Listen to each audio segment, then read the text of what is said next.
Azarakhsh, Saeqeh, and Kowsar are three puzzling combat jets. It is indeed a tricky business to understand the logic behind the Iranian reverse-engineered F-5 development program. On top of it, it is nearly impossible to find any reliable information about them. After a 3-week break, Weapon Detective is back to investigate Azarakhsh, Saeqeh, and Kowsar.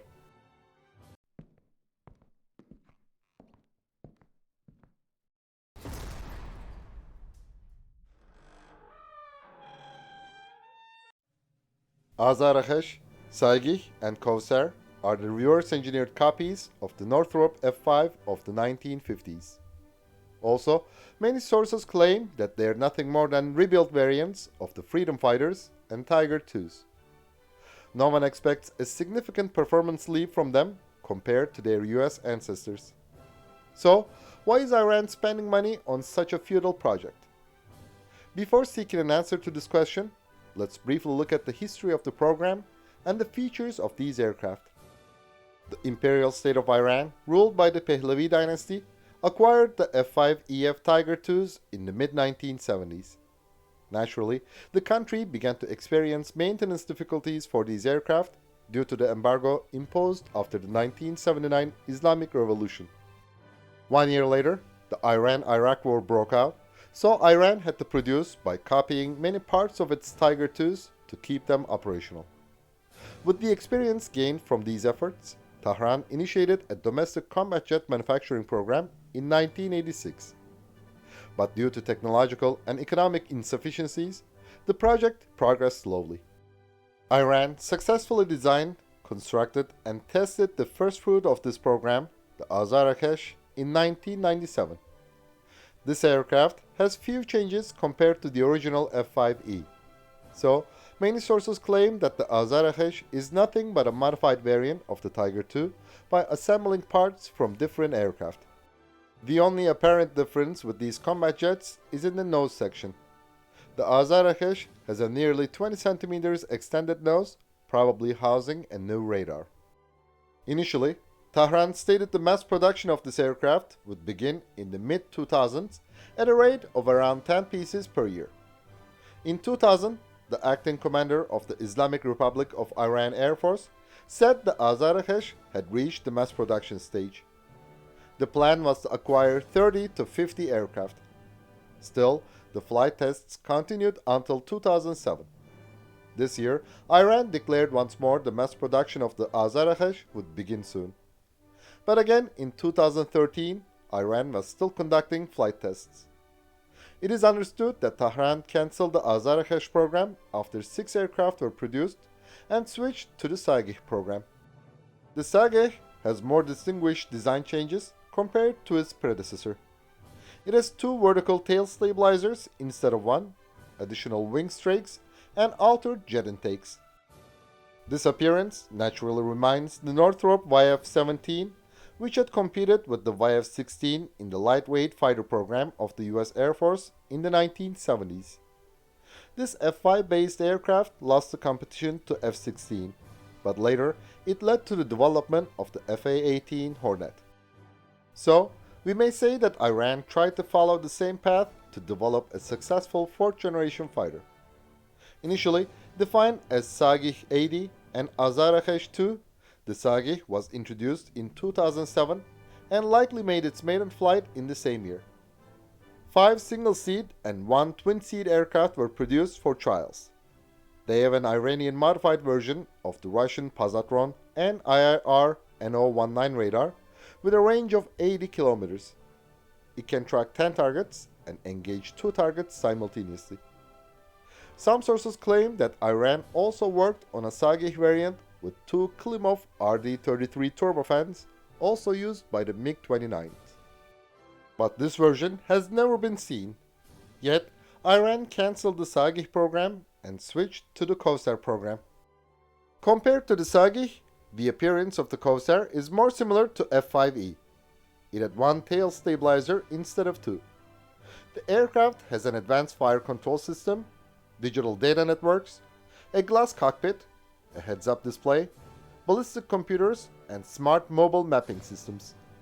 Iran claims that the Kowsar has a 100% indigenously made radar, but many sources assume it is just a reverse-engineered version of the Italian Grifo radar or its Chinese variant. Due to installation of the new radar, the aircraft has only one 20mm gun. The UJ turbojet engines of the Kowsar are developed based on the General Electric J85 GE21B of the F-5E. In this perspective, the Kowsar is nothing but a modernized F-5. The aircraft made its first flight in 2018. Even though the Islamic Republic of Iran Air Force declared that it would receive 15 aircraft in 3 years before 2020, it is estimated that only 3 to 4 Kowsars have been delivered so far. There is no reliable technical data about the Kowsar. But according to open sources, the twin-seat aircraft has a length of 14.45 meters, a wingspan of 16.26 meters, and a height of 4.08 meters. Its wing area is 17.28 square meters. The aircraft's empty weight is about 4,350 kilograms, while its maximum takeoff weight is over 9,300 kilograms. Two 22 kilonewton UJ afterburning turbojet engines provide a top speed of 1,700 kilometers per hour. The Kowsar has a range of 2,900 kilometers, and its service ceiling is 15,800 meters, in other words, 51,800 feet. The aircraft has one 20mm autocannon and 7 hardpoints with a total capacity of 3,200 kilograms of armaments. The Kowsar can be equipped with the futile air-to-air missiles, bombs, and rockets. As you may see, Iran has only managed to modernize the 1950 vintage F-5s through this 3-stage program. Many experts rightfully claim that the Kowsar has a meaning only as a jet trainer and a light attack aircraft. In the early 1990s, Canada attempted to modernize its CF-5s with an advanced fire control system, digital data networks, a glass cockpit, a heads-up display, and ballistic computers. The Royal Canadian Air Force planned to use these aircraft for CF-18 conversion training roles. But due to defense budget cuts after the end of the First Cold War, Canada cancelled the program.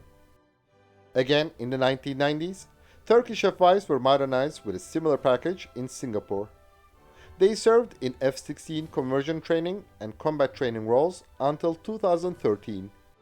So, the Kowsar symbolizes that the Islamic Republic of Iran Air Force is still 30 years behind the air forces of Western countries.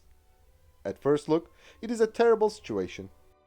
Indeed, the Islamic Republic of Iran Air Force currently is not in a good place. Iran could not acquire new and high-tech combat jets for a few decades. Many combat jets of the Islamic Republic of Iran Air Force are now at the end of their service lives, and Iran cannot find new aircraft. The relationship between Iran and the Western world is hostile. Acquiring new aircraft from Europe and the USA is impossible. So, why does Iran buy the new Russian and Chinese jets?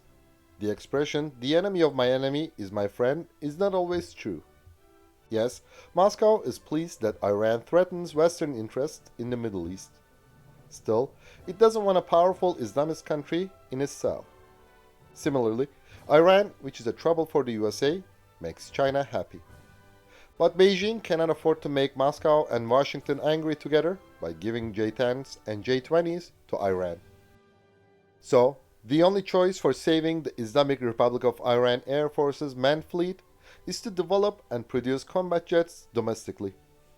But Iran does not have sufficient infrastructure, experience, and know-how to achieve this task. And no one intends to transfer aerospace technologies. There is no way to fill a century-old gap in this field in a few decades. So, we may say that Iran had to start from scratch because it had to. The first step was to disassemble and reassemble a simple aircraft to learn to design a new one. The Tiger II was perfect for this goal. The F-5 was already designed as a fighter jet, which could be easily produced by countries with limited technological capabilities. The Azarakhsh served this goal. The second step was to try some changes to the base design to test the level of aerodynamic capabilities. According to our analysis, Iran never followed the same path to develop a combat jet equivalent to F-18. It just aimed to comprehend the course itself. The Saeqeh served this goal. The Persians are practical people, so after these daring efforts, they decided it was too early to challenge the big aerospace industries of the world. So, Iran developed and produced a relatively inferior jet trainer. It could only do that. Spending a vast amount of money on a more ambitious program was not wise. It would be doomed to be fruitless from the beginning. The Kowsar served this goal. In this perspective, being 30 years behind the Western world also means filling the 70 years of a century-old gap. So, we may say it is kind of a success. The Russian invasion of Ukraine has brought new opportunities to Iran. Russia, which acquired unmanned aerial vehicles from Iran, is now open to selling new combat jets like the Su-35 and transferring technology to this country. So, the Islamic Republic of Iran Air Force may overcome this crisis without indigenously developing combat jets. Or, Iran may use Russian know-how to develop indigenous fighters. Iran needed a base to build up an efficient aerospace industry. The Azarakhsh, Saeqeh, and Kowsar give the country this ground. Time will show us if Iran can move forward from there or not. But we should accept that catching up with the world will not be easy. We may say that achieving this goal is almost impossible. But also, history shows us that many impossibles of the past are the realities of the future. In the mid-1700s, no one would believe that 13 British colonies would be the dominant power in the world one day. The Azarakhsh, Saeqeh, and Kowsar also have psychological benefits besides the practical ones. Please remember that the general population are not military and aviation enthusiasts. Seeing an aircraft in the air is enough for many people to accept their countries have an efficient aerospace industry. So, Iran also uses the Azarakhsh, Saeqeh, and Kowsar as internal propaganda assets. This way, Tehran tells many believers of the Islamic Republic that their country is now competing with the Westerners. Yes, the audience of this video does not buy it, but millions in Iran do. So, we cannot say that Azarakhsh, Saeqeh, and Kowsar, the Iranian copies of the F-5, are entirely meaningless and futile. On the contrary, they serve particular practical and psychological purposes well. Thanks for watching our video.